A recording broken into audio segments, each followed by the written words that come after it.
የአመጋገብ ስርዓታችን ሳናዛባ በዓልን እንዴት እናክብር?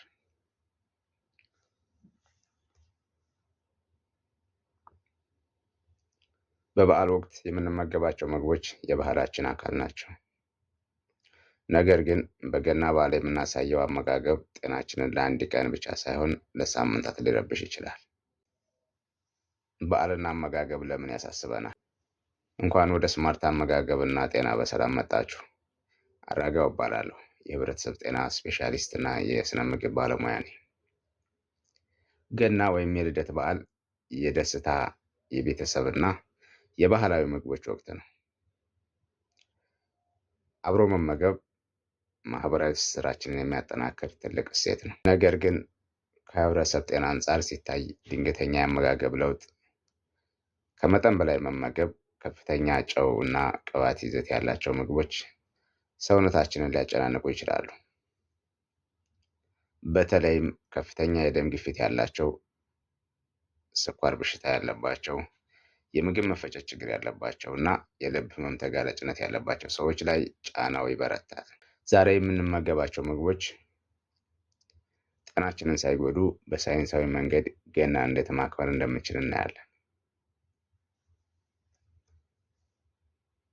የመጀመሪያው ድንገተኛ የአመጋገብ ለውጥ እና ሜታቦሊክ ጫና ጤናችን ላይ ምን አይነት ችግር ያመጣል እና መፍትሄዎቹ ምንድን ናቸው የሚለውን ስንመለከት ሰውነታችን ድንገት ከቀላል ወይም ደግሞ ከጾም ምግቦች ወደ ከፍተኛ ቅባትና ጨው ወዳለባቸው ከባድ ምግቦች ሲሸጋገር የደም ስኳር ድንገት ይጨምራል፣ የደም ግፊት ይጨምራል፣ የምግብ መፈጨት መረበሽ ይፈጠራል። ከጾም በኋላ እንደ ዶሮ ወጥ፣ ጥብስና ክትፎ ያሉ ምግቦች በብዛት ይቀርባሉ። እነዚህ ምግቦች ባህላዊ እሴታቸው ከፍተኛ ቢሆንም የምንመገበው መጠን እና ድግግሞሹ ወሳኝነት አለው። እነዚህ ምግቦች መመገብ በራሱ ችግር የለውም። ነገር ግን መጠናቸውን ማብዛት እና በተደጋጋሚ መመገብ ነው ችግር ሊፈጠር የሚችለው። ሁለተኛው ቅባት የበዛባቸው ምግቦች እና የሰውነት መቆጣት ነው። ከፍተኛ መጠን ያለው ቅባት ወይም ሳቹሬትድ ፋት ያላቸው ምግቦች በሰውነት ውስጥ መቆጣት ወይም ኢንፍላሜሽንን ይጨምራሉ።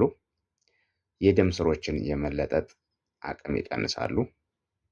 ከምግብ በኋላ በደም ውስጥ ያለውን ቅባት መጠን ያሳድጋሉ።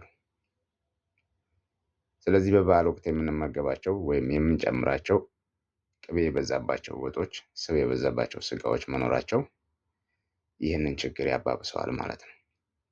ስለዚህ ጤናማ አቀራረብ ምን መሆን አለበት? ባህላዊ ምግቦችን መመገቢያው ግዴታ ስለሆነ ባህላዊ ምግቦቹ እንዳሉ ይኖራሉ።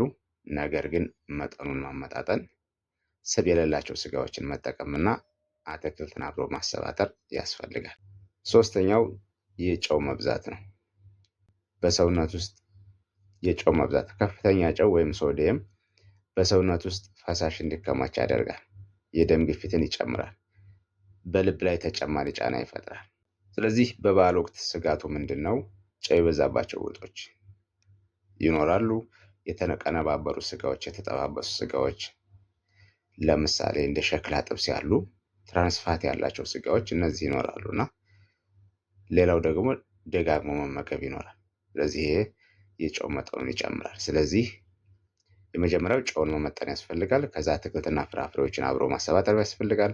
ሌላው በተጨማሪ ደግሞ በፖታሲየም የበለጸጉ ምግቦችን ማሰባጠር የጨውን መጠን ባላንስ ማድረግ ስለሚችል በፖታሲየም የበለጸጉ ምግቦችን ማብዛት ጥሩ ነው።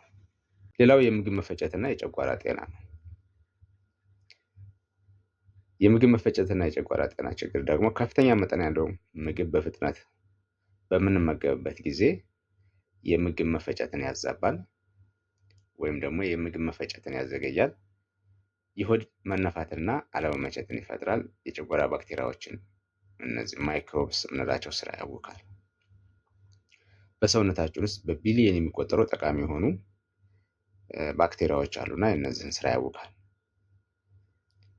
ስለዚህ የምግብ መፈጨትና የጨጓራ ጤና ለመጠበቅ የመጀመሪያው ቀስ ብሎ መመገብ ያስፈልጋል። ተረጋግቶ ቀስ ብሎ መመገብ ያስፈልጋል። በፍጥነት መመገብ ለምግብ መፈጨት ችግር ይፈጥራል።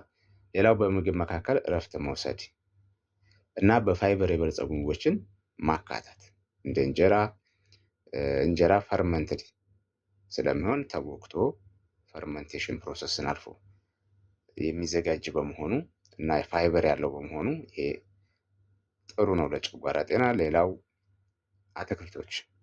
አትክልቶችን አብሮ አሰባጥሮ መመገብ፣ እነዚህ እንደ መፍትሄ ናቸው። ስለዚህ በበዓል ወቅት ወይም በገና በዓል ጤናማ የገና ሰሃን ወይም ጤናማ የገና ገበታ ምን መምሰል አለበት? የመጀመሪያው ባህላዊው ወይም ደግሞ የበዓል ዋናው ምግብ መጠነኛ መጠን መኖር ይኖርበታል።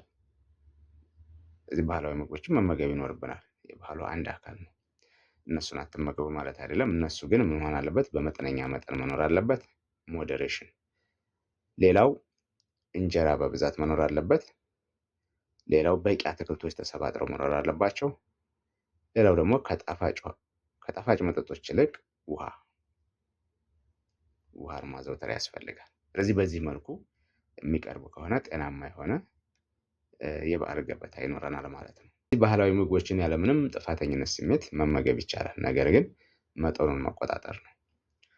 ቀስ ብለውና አጣጥመው መመገብ ያስፈልጋል። ስጋን ከአትክልት ጋር ማመጣጠን ያስፈልጋል። ሌላው ውሃ በበቂ ሁኔታ መጠጣት ያስፈልጋል።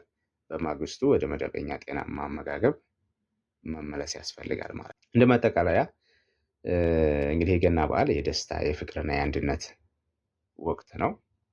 ስለዚህ በበዓል ወቅት ጤናማ አመጋገብ መከተል ማለት አትመገቡ ወይም አትብሉ ማለት ሳይሆን በልኩና በእውቀት ላይ የተመሰረተ አመጋገብ ይከተሉ ማለት ነው። ጤናማ ምርጫ ስናደርግ ልባችንን፣ የምግብ መፈጨታችንን እና የረጅም ጊዜ ጤናችንን እንጠብቃለን። በሳይንሳዊ መረጃ ላይ የተመሰረተ ትምህርት እንዲደርሳችሁ ከፈለጋችሁ ሰብስክራይብ ያድርጉ። መልካም በዓል።